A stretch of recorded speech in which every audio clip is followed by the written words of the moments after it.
I began experimenting with LSD when I was maybe 14 years old, shortly after I began attending high school. For the first while everything seemed to be okay. I had the odd bad trip, but I always chalked it up to not being in a good frame of mind when I first dosed, and anyone who had experience with the drug will know how a bad mood or an undue amount of stress can be magnified exponentially while tripping out. When at 15 I left home permanently and moved to the street, the amount of drugs I began abusing became staggering. At first acid and PCP were my main drugs of choice, although later I moved on to cocaine, meth, heroin and crack.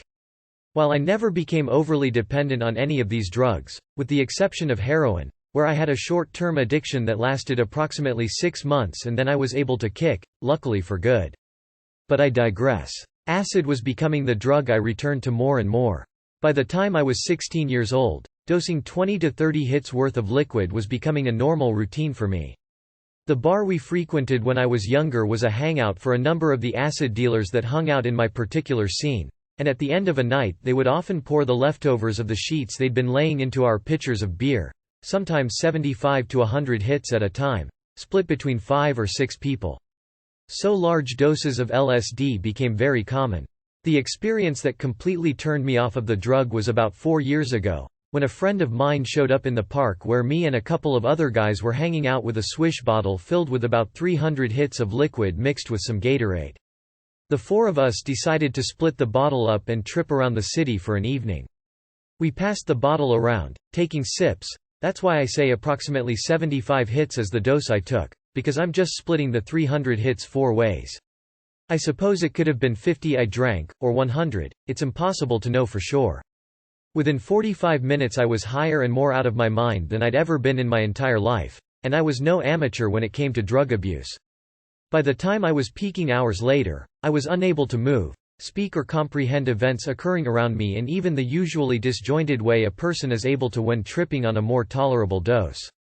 Visual hallucinations, which up until then had consisted of the usual trails and breathing walls and such, were now intensified to such a degree that I was seeing real live solid things that absolutely did not exist in reality. Having conversations with real people that weren't there, watching buildings collapse around me, etc. etc. Very similar to experiences I've heard described to me by avid peyote users, although I've never tried it myself.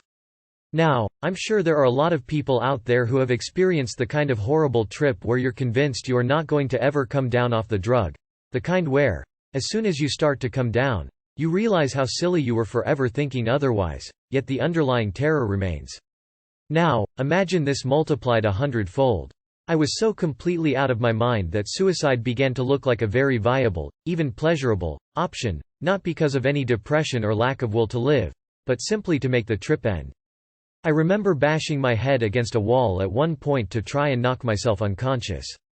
Eventually, after 14 hours or so, I began to come back to my senses, although the residual effects lasted for about another 20 or so hours after that. Anyway, this experience completely destroyed my ability to have a good time doing acid permanently. I did try the drug a couple of more times afterwards, always only 1 or 2 hits, and still I was always brought back to that same horrible trip, less intense, of course, but just as frightening. My ability to control my frame of mind while tripping out was totally shot, and I haven't touched the drug in a little over 3 years, because when it ceases to be enjoyable, and you spend your whole trip wishing you hadn't dosed in the first place, then what's the point, right? I don't suppose there's a moral to this story, or even a direct message. You can take from it what you like. I don't want to say not to try the drug, because when I was able to handle it, I had some amazing revelations and even the odd life-changing experience. Just be careful.